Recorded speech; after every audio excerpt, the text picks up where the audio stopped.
જ્યાં શ્વાસ છે ત્યાં મારા ક્લાયન્ટ છે. 125 કરોડ કરતાં પણ વધારે સમયસર અમે લોકોએ અંડર રાઇટ કરેલું છે. એમણે ઇન્સ્યોરન્સ લીધો હતો, જેના કારણે એમની ફેમિલીને 1 કરોડ રૂપિયાની સહાય ટાટા કંપની તરફથી મળી હતી. કેમ ઇન્સ્યોરન્સ લેવો જોઈએ અને કેટલો લેવો જોઈએ એ પણ ઇમ્પોર્ટન્ટ છે. વડીલ મિત્ર હતા જેમણે મને કીધું હતું, બેટા આ ટાઈમ રહેવાનો નથી, એ સારો છે કે ખરાબ છે, ટાઈમ જતો જ રહેવાનો. હાય એવરીવન, કેમ છે? નમસ્તે, મારું નામ છે Dhwani Surti. I am the host from UBN, that is universal business network. So આપણી સાથે એક એવા વ્યક્તિ જોડાયા છે જેમનું નામ છે mister Krunal Barot, co-founder of Manki consultant. તો આજે આપણને ઘણી બધી નોલેજ મળવાની છે. આજનું જે પોડકાસ્ટ છે which is going to be very fruitful and insurance related આપણને ઘણી બધી જાણકારી મળવાની છે. સો stay tune for the podcast. So welcome to the podcast number 3 with Mr. Krunal Barot. Hi sir, કેમ છો? નમસ્તે. A very warm welcome to you. Thank you. આજનો પોડકાસ્ટ આઈ ગેસ બધા જ માટે બહુ જ ફ્રૂટફુલ રહેવાનો છે. બહુ જ બધી નોલેજ અમે લોકો ગેઇન કરવાના છે. કંઈક ને કંઈક અમે તમારાથી આજે શીખીને જવાના છે, that is for sure. So તમારા કન્સલ્ટન્સીનું નામ છે, you are the co-founder of Manki consultant, right? So we are glad to have you over your. તો આપણે જે પોડકાસ્ટ છે એ ચાલુ કરીશું તમારો ઇન્ટ્રોડક્શનથી, બેઝિક ઇન્ટ્રો કે and what are you doing. મારું નામ છે કૃણાલ બારોટ અને હું અમદાવાદથી જ બિલોંગ કરું છું. અમે જોઈન્ટ ફેમિલીમાં રહીએ છીએ. 10 જણનું મારું ફેમિલી છે અને હું અત્યારે ઇન્સ્યોરન્સનું કામ કરું છું. ઇન્સ્યોરન્સ સેક્ટરની અંદર મને 15 વર્ષ થયા છે. 15 years. Yes. તો તમારી જર્ની જે છે 15 yearsની બહુ જ યસ. લોંગ રહી છે, રાઈટ? Yes. તો આ તમારા જર્ની વિશે તમે કંઈ કહેવા માંગશો? જર્ની વિશે એટલે 2013થી લઈને મેં ઇન્સ્યોરન્સ સેક્ટરની શરૂઆત કરી છે. સારા ખરાબ બધા એક્સપિરિયન્સ થયા છે, પણ લાઈફ ચેન્જિંગના બી ઘણા બધા એક્સપિરિયન્સ થયા છે, પણ એ કદાચ આગળ સવાલોમાં હું તમને એક્સપ્લેન કરી શકીશ. ડેફિનેટલી. સો તમારા ટીમમાં કેટલા મેમ્બર્સ જોડાયા છે અને તમે ઇન્સ્યોરન્સ ઇન્ડસ્ટ્રી વિશે કંઈ કહેવા માંગશો સર?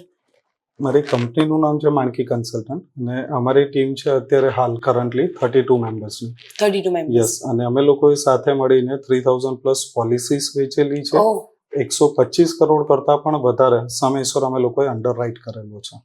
That's really nice. સો તમે જેવી રીતે કીધું કે તમારા લાઈફમાં ઉતાર ચઢાવ રહ્યા છે, તમારી જર્ની બહુ જ લોંગ હતી, રાઈટ? તો તમારા લાઈફમાં એવો, બધાની લાઈફમાં એવા ને એવા ઇમોશનલ અને હેપી ઇન્સિડન્ટ્સ આવે, રાઈટ? તો આપણે Yes. તમારી લાઈફમાં એવો કયો ઇમોશનલ ઇન્સિડન્ટ રહ્યો છે જે તમે બધા જોડે શેર કરવા માંગો છો? ઇમોશનલ ઇન્સિડન્ટ એક તો ખાસ ઇન્સ્યોરન્સ માટેનો છે, જે મારો અત્યાર સુધીના કેરિયરમાં કદાચ મારી લાઈફનો પહેલો ઇન્સિડન્ટ છે કે કદાચ આજે પણ હું વાત કરતાં ઇમોશનલ થઈ જાઉં છું. 2015થી લઈને 2019 સુધી મારા ખાસ મિત્ર હતા, જેમને હું ઇન્સ્યોરન્સ માટે એપ્રોચ કરતો હતો કે ભાઈ તમે લઈ લો. એ કહે છે કે ના યાર, હજુ આપણે યંગ છે, આપણે જરૂરિયાત નથી, આપણને કંઈ થવાનું નથી. છતાં બી મેં 2019 સુધી એનો ફોલોઅપ કન્ટિન્યુ લીધો. 2019ની અંદર મેં એને જબરજસ્તી અપાવડાયો. એની ફેમિલી સાથે એના એ વખતે મેરેજ થયા હતા. મેં કીધું હવે તો તારી જવાબદારી વધી છે, હવે તું લઈ લે. જે મેં એને આપ્યો હતો ટર્મ પ્લાન. ઓકે. હવે 2019માં આપ્યા પછી તમે બધા જાણો છો કે ભાઈ 2020ની અંદર કોવિડ આવ્યો. યા. 2021ની અંદર એ ભાઈ દુનિયાથી લેફ્ટ થઈ ગયા. ઓહ. અને એની ફેમિલી વિશે કહું તો એના ફાધરમાં એ એકના એક હતા, ફાધર નહોતા. મમ્મી, એ ભાઈ પોતે પણ એકના એક, એમના પણ કોઈ બ્રધર સિસ્ટર કોઈ જ નહીં. અને એમના રિસન્ટલી જે મેરેજ થયા હતા અને 1.5 વર્ષની દીકરી હતી. અને જ્યારે આ લેફ્ટ થયા ત્યારની સિચ્યુએશન કદાચ હું અત્યારે ઇમેજિન કરું છું તો કદાચ આંખમાંથી પાણી આવી મને જાય. જ ગૂઝબમ્સ આવી જાય છે સર.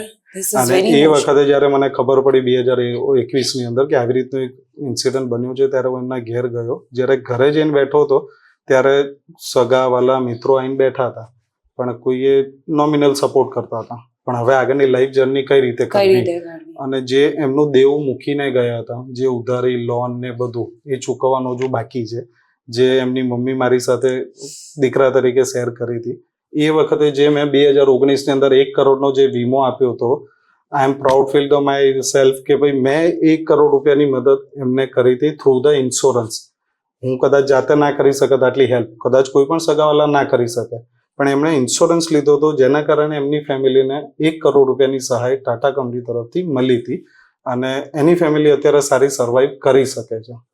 તો લકીલી તમે આઈ ગેસ તમારા જે આઈ રિયલી વિશ કે જ્યાં પણ ખુશ હોય એમના ફેમિલી વાળા આઈ ગેસ લકી છે તમને લઈને કે એમને તમારા જેવા ફ્રેન્ડ મળ્યા યસ. જેમના થ્રુ એમને હેલ્પ થઈ અત્યારે. એ વખતનો જ્યારે હું 1 કરોડ આપવા ગયો હતો ત્યારે મારા આંખમાં પાણી, એના મમ્મીના, એની દીકરીના અને એમની વાઈફના, ત્રણેય જણાએ મને હાથ જોડ્યા હતા કે કૃણાલ બેટા, તું એક જ એવો વ્યક્તિ છું કે જેણે અત્યારે આ સહાય કરીને જબરજસ્તી અપાવ્યો, એના માટે થેન્ક યુ સો મચ કહે છે. આ રીતની કીધી હતી ને. એ પછી આજે પણ હું એમના કોન્ટેક્ટમાં છું. ક્યાંય પણ જરૂરિયાત પડે તો એ પણ મને હેલ્પ કરે છે કે ભાઈ આમને કેસમાં આવું બન્યું હતું.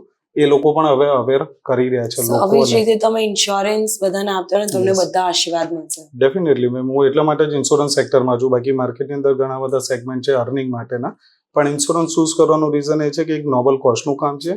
ભલે મને એનો પાર્ટ કમિશન રૂપે મળે છે, પણ સાથે સાથે હું લોકોની ફેમિલીને પ્રોટેક્ટ કરી રહ્યો છું.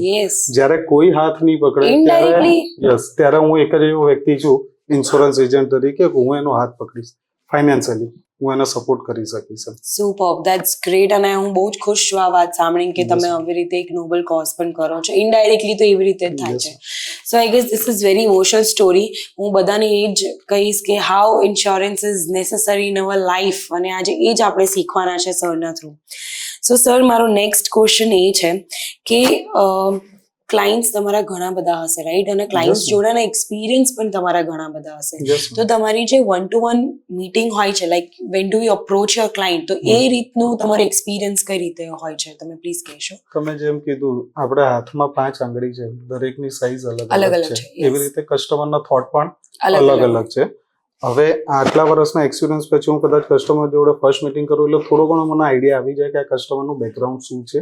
અને હું શરૂઆત જતો હોય ત્યારે એ પહેલાં બી થોડું બ્રીફ કરીને જતો હોઉં છું. પણ કસ્ટમરના એક્સપિરિયન્સ પ્રમાણે હું એમને પહેલાં એપ્રોચ કરું છું ટર્મ પ્લાન, એટલે કે એમની ફેમિલીને એ પ્રોટેક્ટ કરે છે કે નથી કરતા. અને ત્યારે જઈને પછી એમની નીડ પ્રમાણે હું એમને ઇન્સ્યોરન્સ સેલ કરું છું. જરૂરી નથી કે ભાઈ મારો કોઈ ટાર્ગેટ છે કે કોઈ હું આપવા આવ્યો છું, નથી જરૂરિયાત ને ઇનફ ઇન્સ્યોરન્સ છે, ઇટ્સ ઓકે, ફાઇન. હું એમને અવેર કરું છું કે કેમ ઇન્સ્યોરન્સ લેવો જોઈએ અને કેટલો લેવો જોઈએ. કેટલો લેવો જોઈએ એ પણ ઇમ્પોર્ટન્ટ છે. આજે ઘણા બધા લોકોના ત્યાં અમે જઈએ છીએ કે છે સાહેબ ઢગલો પોલિસી પડી છે, પણ શું એ ઢગલો તમારી પોલિસી જે છે એ તમારી ફેમિલીને પ્રોટેક્ટ કરે છે? When you are not live in this earth, ત્યારે તમારી ફેમિલીને આ પૈસા ઇનફ છે. એ હું એમને બતાડું છું કે કેમ અને કેટલો લેવો જોઈએ ઇન્સ્યોરન્સ. ઇન ડિટેલ તમે નોલેજ, ઇન ડેપ્થ તમે નોલેજ આપો છો. That's really nice. So next is, મેં ઘણા બધા લોકોને જોયા છે ઇન્સ્યોરન્સ ફિલ્ડમાં, જે લોકોની સ્ટ્રેસ કેટલો બધો હોય છે, ભાગદોડ, ફિલ્ડ વર્ક કેટલું હોય છે.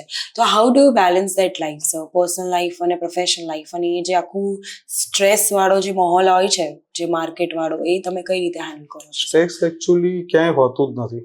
હું મારા પોઈન્ટ ઓફ વ્યૂથી કહું છું, તમારામાં જો પેશન્સ હોય તો સ્ટ્રેસ તમે, એટલે જે પણ સિચ્યુએશન છે એને તમે કઈ રીતે લો છો દિમાગ ઉપર, એની ઉપરથી નક્કી થાય છે. બાકી જો તમારામાં પેશન્સ હોય તો તમે ઓટોમેટિકલી હેન્ડલ કરી શકો છો, જે હું કરું છું. ખબર નહીં ગોડ ગિફ્ટેડ છે કે ભાઈ મારામાં પેશન્સ બહુ જ છે. ગમે તેવી સિચ્યુએશન્સ હોય. મને મારા એક વડીલ મિત્ર હતા જેમણે મને કીધું હતું કે બેટા, આ ટાઈમ રહેવાનો નથી, એ સારો છે કે ખરાબ છે, ટાઈમ જતો જ રહેવાનો છે. એટલે હું એ પકડી અને ચાલુ. સારો ટાઈમ બી કેટલા ટાઈમ સુધી, સારો ટાઈમ બી લાંબા ટાઈમ સુધી નથી રહેવાનો, અને ખરાબ ટાઈમ પણ જતો રહેવાનો છે. એ તમારા ફેસ પર લાગે છે કે you are very calm, polite, એકદમ શાંત. So nice. આ પોડકાસ્ટ એકચ્યુઅલી બહુ જ ફ્રૂટફુલ થવાનો છે, I am sure. So now next question એ છે કે કેવા પ્રકારના ક્લાયન્ટ્સ જોડાયા છે તમારા જોડે? મારી પાસે દરેકે દરેક પ્રકારના ક્લાયન્ટ છે. જ્યાં શ્વાસ છે ત્યાં મારા ક્લાયન્ટ છે.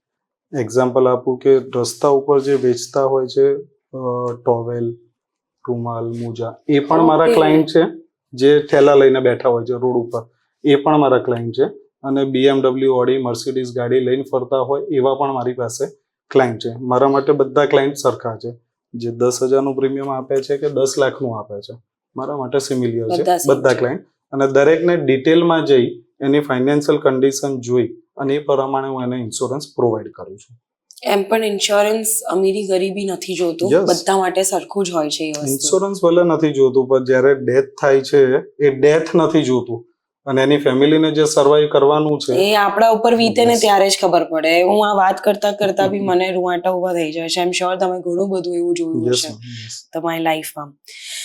So next question I want to ask is કેટલા બધા ઇન્સ્યોરન્સ એડવાઇઝર હોય છે રાઈટ, તો તમારામાં અને એમનામાં શું ફરક છે? તમે શું એવી યુનિક ક્વોલિટી તમારામાં છે અને શું કમિટમેન્ટ તમે બીજા કરતા એવી સારી આપો છો બધાને?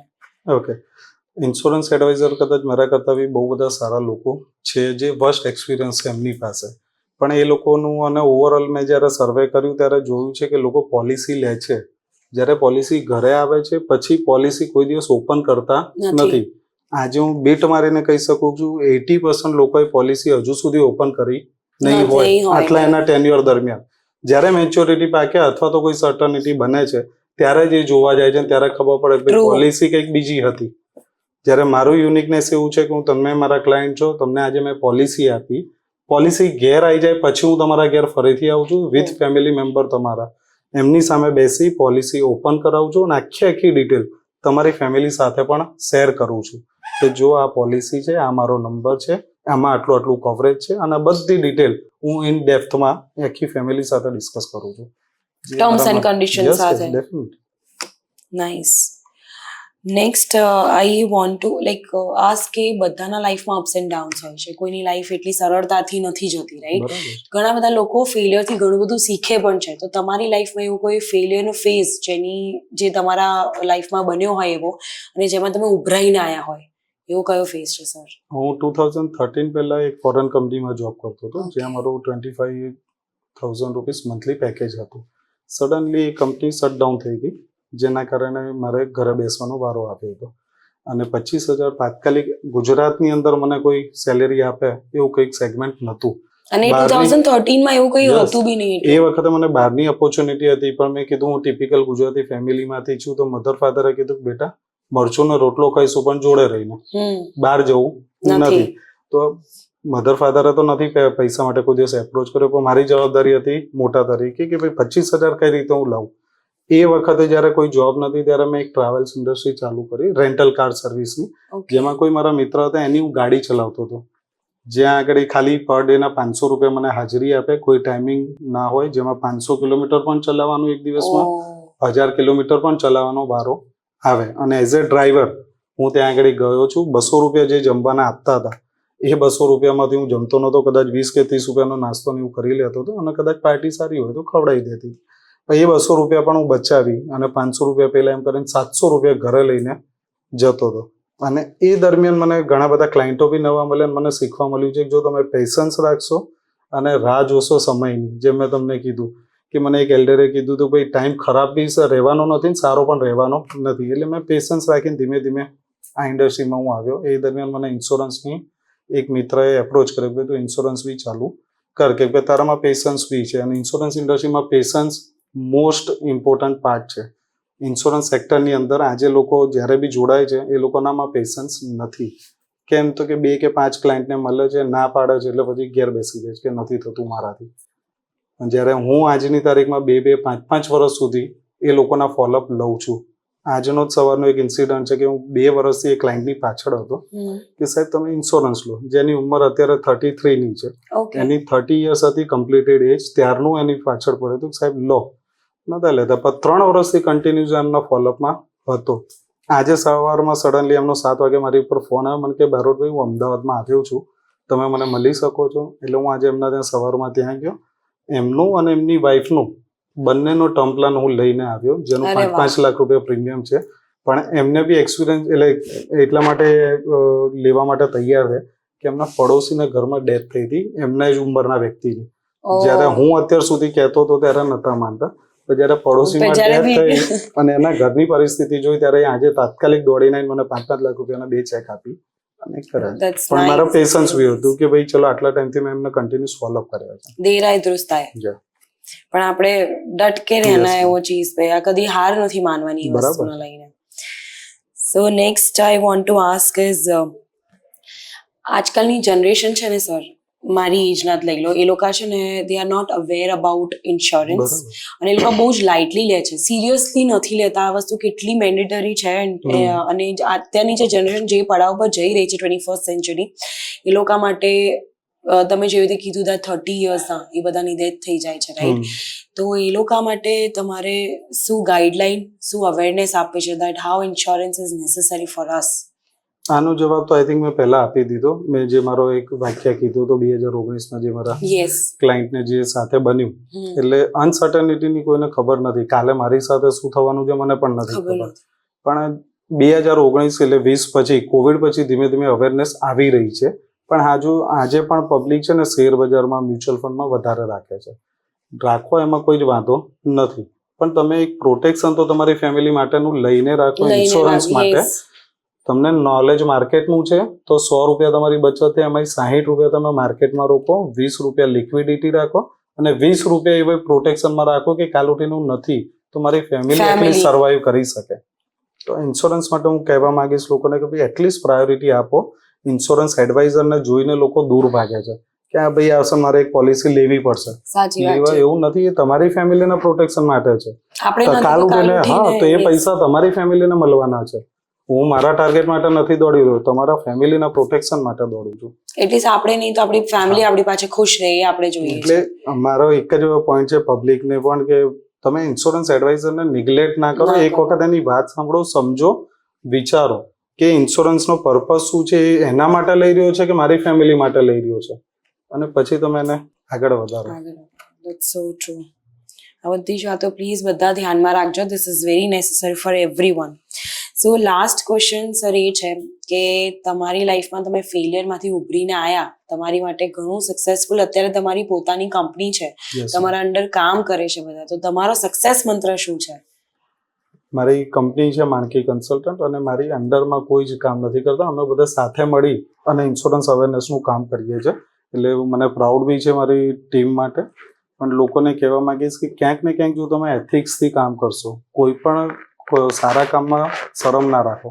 ખોટું કામ કરતા પહેલા 500 વખત વિચારો, અને જે શોર્ટકટ પૈસા જે છે એને એવોઇડ કરો. એ આજે નહીં તો આવનારા ટાઈમની અંદર તમારી જે મૂડી હશે ને એ પણ લઈને જતા રહેશે. મને મારા દાદાએ, મારા ફાધરે કીધું છે કે બેટા કોઈ દિવસ કોઈ પણ સારા કામમાં શરમ ના રાખીશ. ખોટું કામ કરતા પહેલા 500 વખત તારું ને તારા ફેમિલીનું વિચારજો. એક ઇન્સિડન્ટ કદાચ નાનકડો આમ તો એક શેર કરવા માંગીશ.